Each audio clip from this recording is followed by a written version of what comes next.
A 13,000-mile dragon of earth and stone winds its way through the countryside of China with a history almost as long and serpentine as its structure.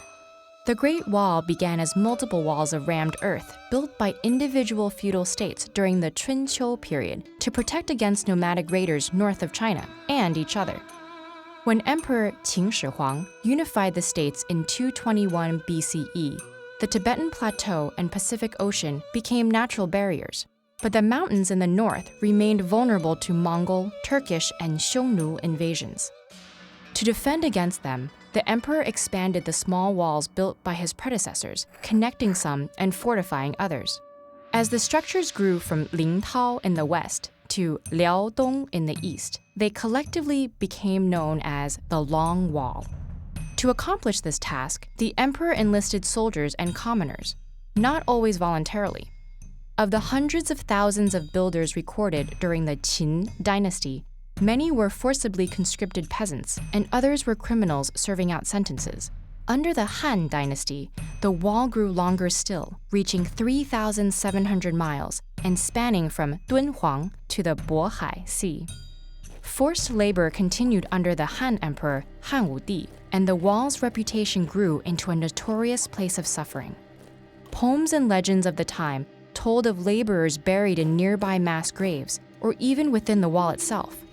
And while no human remains have been found inside, grave pits do indicate that many workers died from accidents, hunger, and exhaustion. The wall was formidable, but not invincible. Both Genghis and his son Kublai Khan managed to surmount the wall during the Mongol invasion of the 13th century.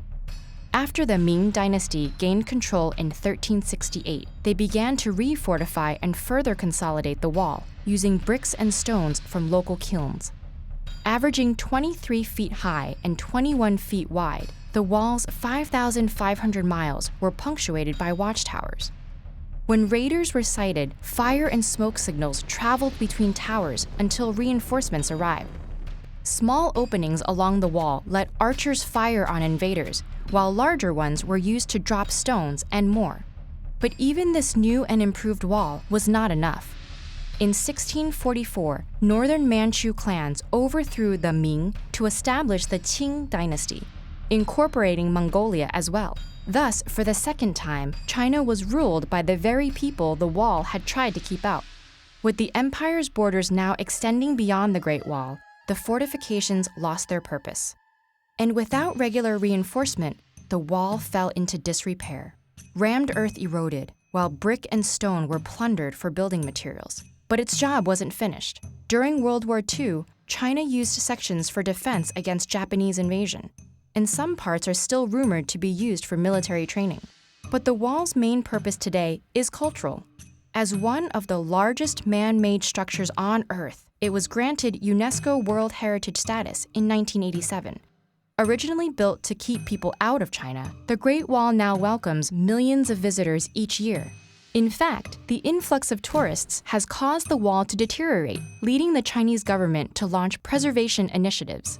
It's also often acclaimed as the only man-made structure visible from space. Unfortunately, that's not at all true. In low Earth orbit, all sorts of structures like bridges, highways, and airports are visible, and the Great Wall is only barely discernible. From the moon, it doesn't stand a chance. But regardless, it's the Earth we should be studying it from, because new sections are still discovered every few years, branching off from the main body and expanding this remarkable monument to human achievement.